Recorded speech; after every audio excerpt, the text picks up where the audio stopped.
Coming up on our theater-themed episode of One Detroit, we'll look at how some local independent movie theaters are managing to survive when many others have closed. Plus, Detroit Public Theater opens its 10th season with the play Fat Ham, a modern take on Shakespeare's Hamlet. Also ahead, actor Jeff Daniels talks about the holiday comedy he wrote and directed for his Purple Rose Theater Company.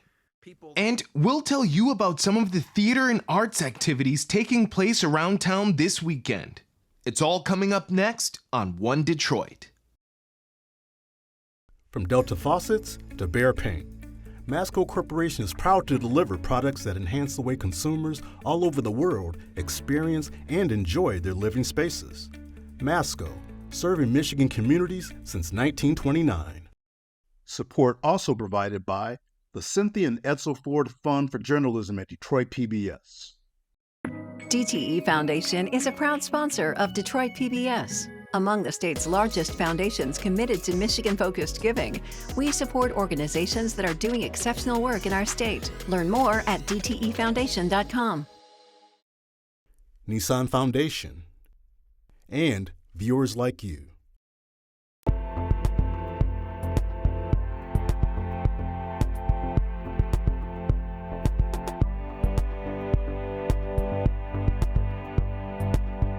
Just ahead on One Detroit, it's all about the theater.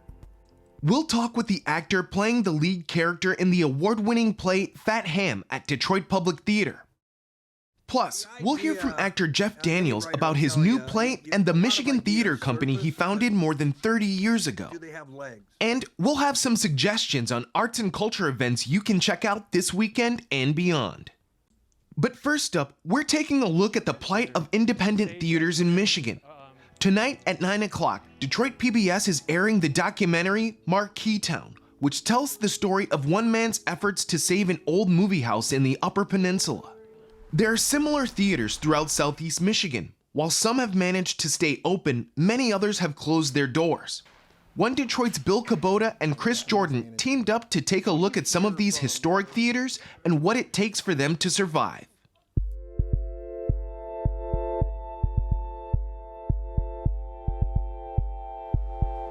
On Detroit's east side, the nonprofit Friends of the Alger Theater has worked to save their idle movie house for decades, which serves as a community billboard. We put on our marquee messages weekly, right? And we make enough money from that to pay our water bill and our electric bill. Alger friend Jackie Grant says this movie house formally showed its last feature film nearly 40 years ago. She found proof up in the projection booth. Friday the 13th, part 5 in 1985. It's right there. They didn't come back to get the reel, huh? Apparently not. The Alger opened in 1935. In more recent years, the plan, create a community center and maybe show some movies again, but not likely with these projectors. We're in my favorite place. This is the lobby of the Alger Theater. I know you're thinking it's just a mess, but that's changing as we speak. Overhead, the lobby's getting a new roof, but there's so much more work to do. Meanwhile, on Detroit's northwest side, the Redford, one of the few independent movie theaters in southeast Michigan, is also owned by a nonprofit and has been since the late 1970s. Here I'm meeting film writer and theater volunteer John Monahan. The fight always seems to be like, how do you get people to come to a theater instead of staying at home and watching Netflix and... That's been a challenge, about what to show. And certainly our content has changed quite a bit in the last 20 years as our audience has kind of aged out. Thank you. Nobody is paid at the Redford Theater. We're all volunteers. It is a good business model. The nonprofit business model is very good for a theater like ours because it's hard to make money in the theater business. So it takes a lot of pressure off, certainly, when you don't have a big payroll. We really do try to create an experience here as much as we can, going to the movies like you would have in the 1940s or 50s. And part of that, for a lot of us, is the ability to show actual film on film, which we do quite regularly on our old late 1950s Norelco projectors that project both 70 millimeter and 35 millimeter. with carbon rods like that make a spark between them like they would have used back in the day. Is finding the carbon rods and sourcing those like a problem that's in itself? That's a whole nother element. Yeah. There's only a finite amount of those around, and we're always trying to find somebody who's got a stash of them. And sometimes when we do find the carbon rods, they're not exactly the right size, so I've been stockpiling some of those for trades. Maybe we'll find somebody who needs those and has the ones we need. This is Radio KSIK. You've been listening to Music for Old Invalids. And we don't just show 35 millimeter. We have real state-of-the-art digital projection, which looks quite good.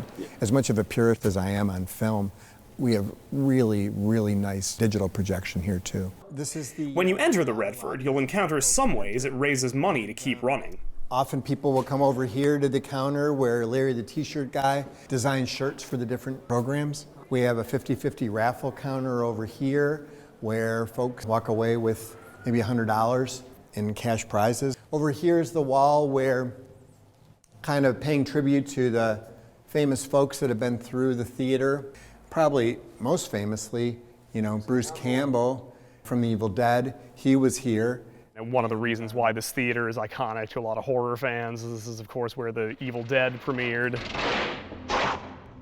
Yeah, we're really proud of that. Yeah, the fact that both the first two Evil Deads and the short film that, that they got seed money to make the feature with, also premiered here. Right there. And we're also really proud that the more recent horror classic, It Follows, has its opening sequence that was filmed right here in the theater too. And we're showing that this year for its 10th anniversary. What do you hear from other people who run independent theaters in the state? Do you talk much with other theater owners? That's a good question. I have great interest in the other theaters that are doing similar to what we're doing. Certainly the Detroit Film Theater, which is still just so wonderful, and the Michigan Theater in Ann Arbor, and the Penn Theater and what they're doing, which is also, on that volunteer model. That's a huge success story, the way they were able to save that neighborhood theater and keep that going. Then there's the Senate Theater operating in southwest Detroit, complete with an original organ that accompanied silent films, just like the Redford. When you're hearing those stories of other theaters and what they're doing, how many are continuing to make a go of it as a for-profit, and how many are kind of embracing the nonprofit model that you guys the nonprofit model seems to be pretty predominant. I mean, look at the profit model. Certainly didn't work for the Main Art Theater or the Maple Theater. Both of those are gone, which is really sad. So hopefully there'll be something that'll take that, something's got to take the place of those venues. The Howell Theater in Livingston County, another old movie house.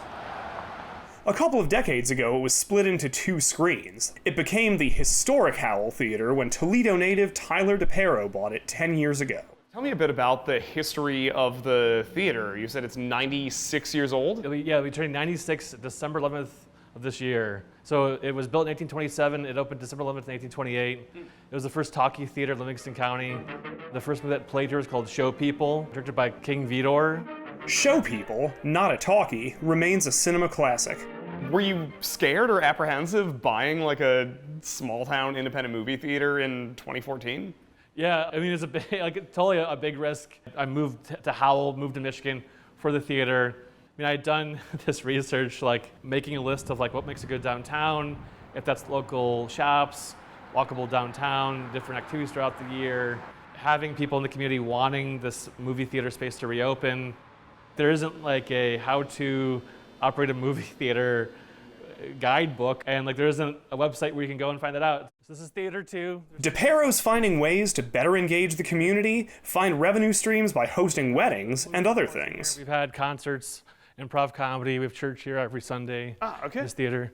The stage I'd put in 2014, but the original stage that was here, in 1928, that's actually behind the screen here. Those vaudeville acts had performed on when the theater first opened. You can tap dance a little bit or do a little dance or something. I don't think I'll do either of those things. DePero is getting by in this for-profit enterprise by building a following. Howell has become a destination for independent moviegoers from places like Lansing, Ann Arbor, and Detroit. Yeah, well, I mean, that's definitely how I discovered you guys, when you were the only theater in Michigan showing the Babadook at first. 3 sharp knocks. Yeah, like the Babadook, like, You'll see him if you look. like after the movie was done, like when audiences kind of come out and they just talk to like other people in the theater about the movie, like that's kind of the other rewarding thing about it is like, it's like when I see a movie at like a chain theater, it's like you just like go in, see the movie, and you like leave, and there's not really any connection or appreciation or discussion after, and yeah, so. While the historic Howell Theater has its community of film enthusiasts, Detroit's historic Alger Theater engages its community, but that has little to do with the movies. Right now, we are doing HOPE applications with the city for property tax exemption.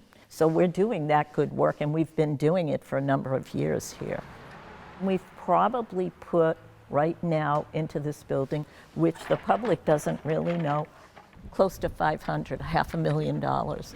It doesn't show because you don't see plumbing outside, you don't see electrical. Those are not the sexy items in any of this. More money needed. A few $1,000,000, Grant said, to keep restoring a place to serve the Morningside, East English Village, and Cornerstone Village neighborhoods. Volunteers here, like the Redford on the other side of town, just trying to hold on to their historic structures by bringing people together. Film especially is a real, like a social art. I think it's sad that people are watching Casablanca on their phones. I think to see it in an auditorium, there's nothing like it. Oh, you must be kidding. So the event kind of is its own reward.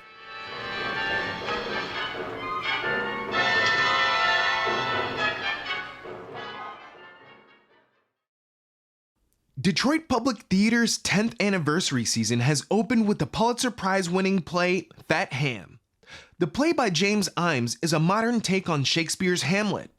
The lead character, Juicy, is a young black queer man visited by his father's ghost who demands that Juicy avenge his murder. One Detroit contributor and American Black Journal host Stephen Henderson spoke with the actor in the lead role, Duane Shabazz, and Detroit Public Theater marketing manager, Garlia Jones.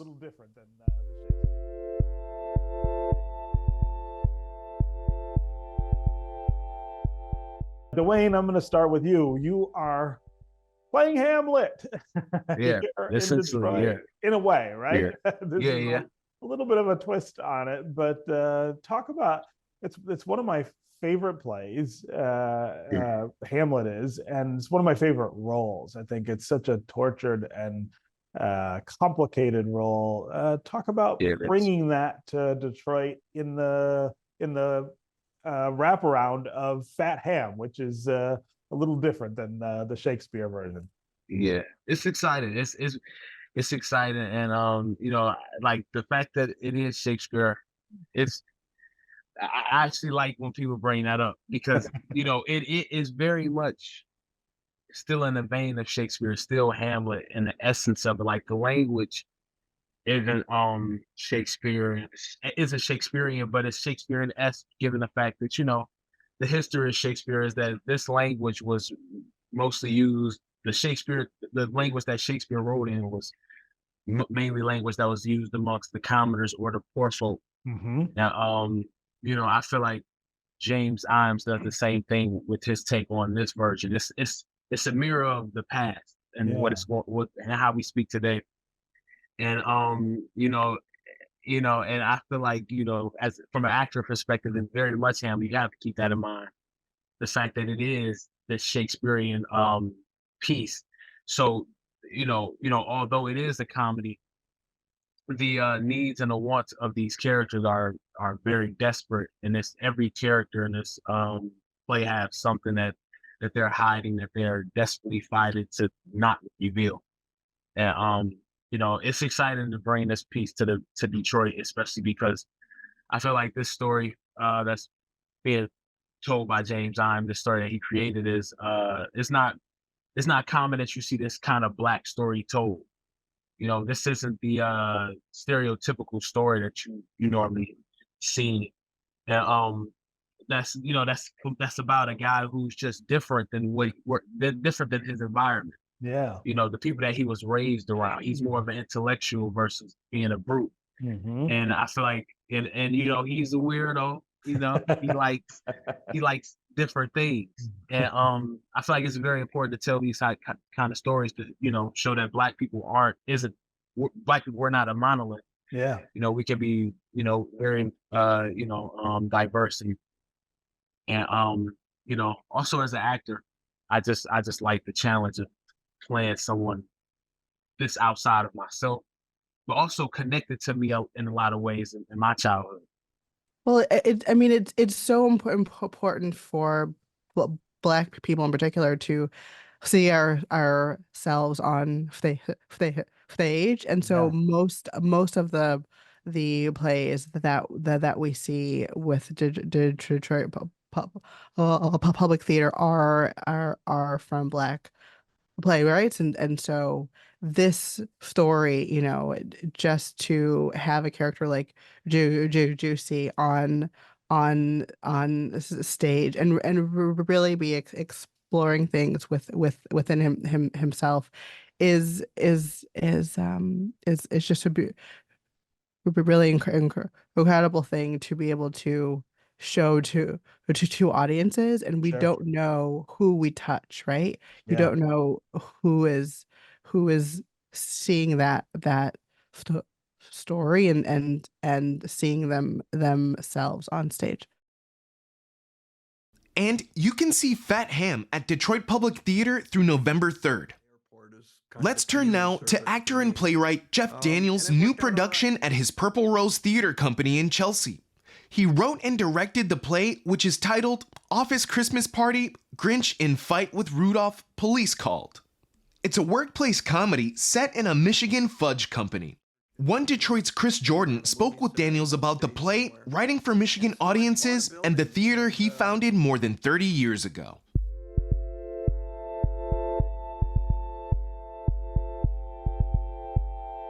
Jeff Daniels? Everybody knows you for your work as an actor in theater and television and film, but Michigan theater lovers, of course, know you as the founder of the Purple Rose Theater in Chelsea, which has now been going for more than 30 years and where you've premiered more than 20 of your original plays now. Yeah, that's true. And here comes another one. I just can't stop.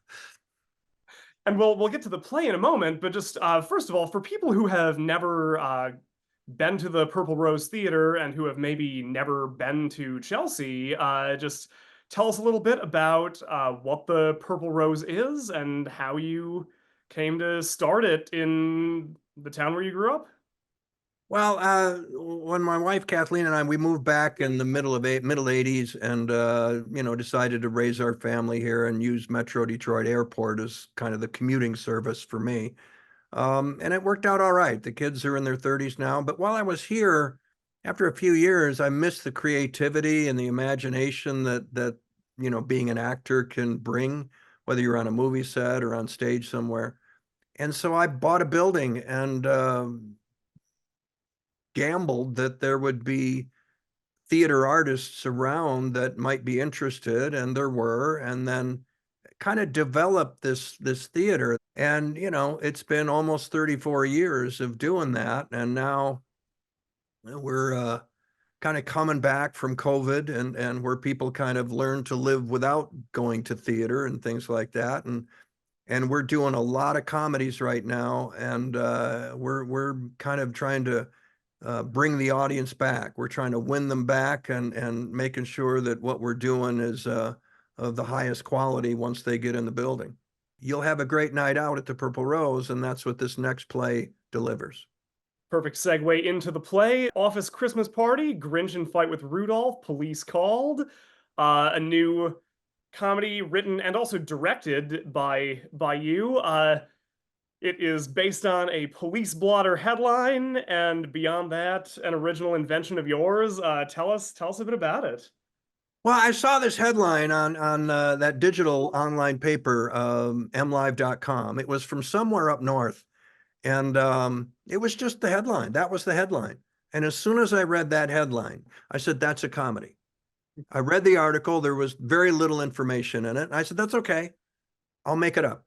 And so I've completely made up this slam bang comedy set in the Middletown Fudge Factory in Middletown, Michigan.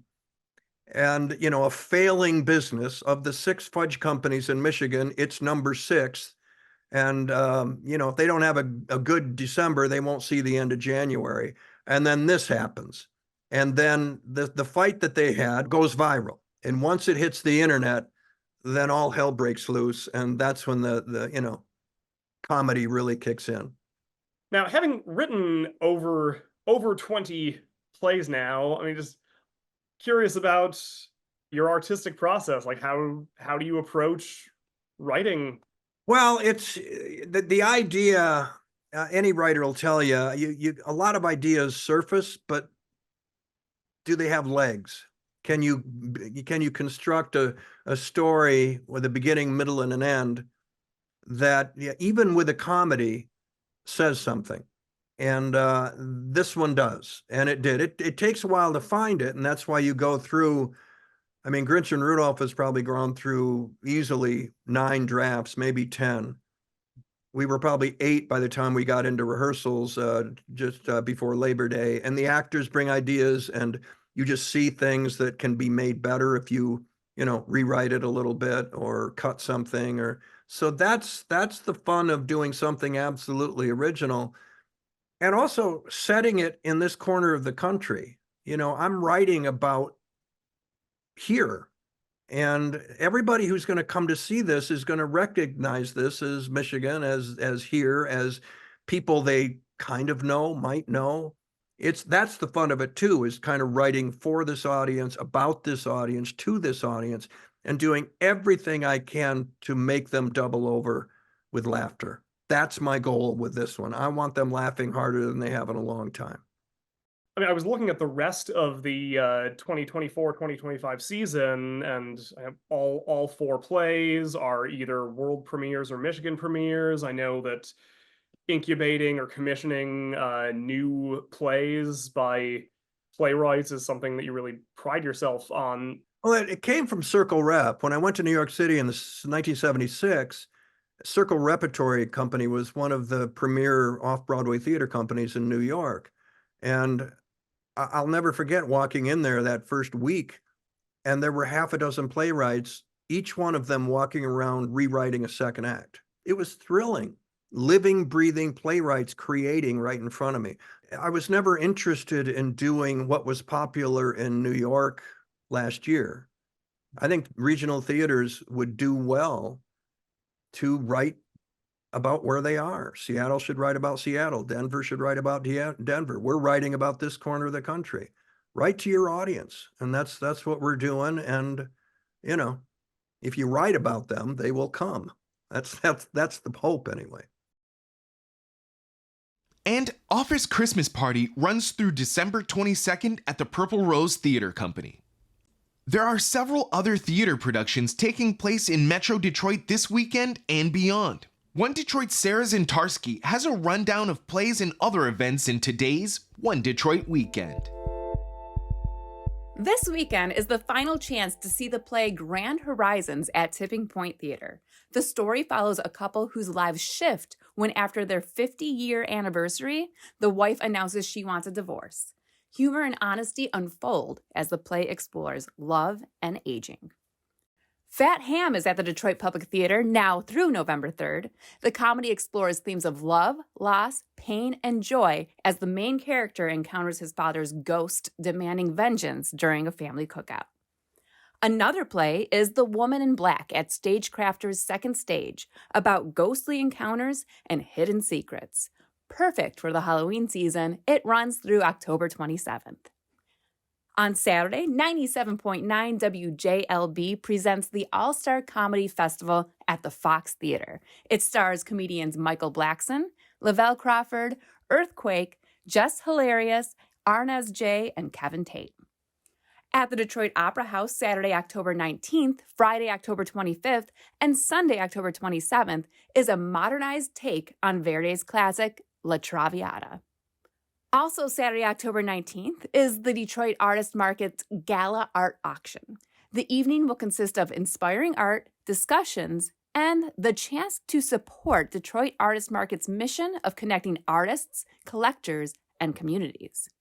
The Detroit Institute of Arts is always a great place to go on the weekend, and right now the exhibition The Art of Dining, Food Culture in the Islamic World is open through January 5th.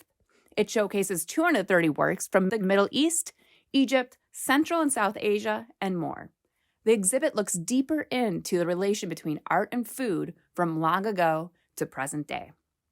Then Tuesday, October 22nd, the great Stevie Wonder is performing his concert Sing Your Song as We Fix Our Nation's Broken Heart at Little Caesars Arena. That'll do it for this week's One Detroit. Thanks for watching. Head to the One Detroit website for all the stories we're working on. Follow us on social media and sign up for our weekly newsletter. From Delta Faucets to Behr Paint, Masco Corporation is proud to deliver products that enhance the way consumers all over the world experience and enjoy their living spaces. Masco, serving Michigan communities since 1929. Support also provided by the Cynthia and Edsel Ford Fund for Journalism at Detroit PBS.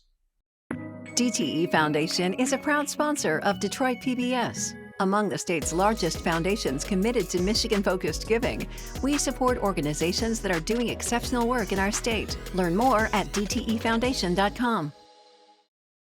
Nissan Foundation, and viewers like you.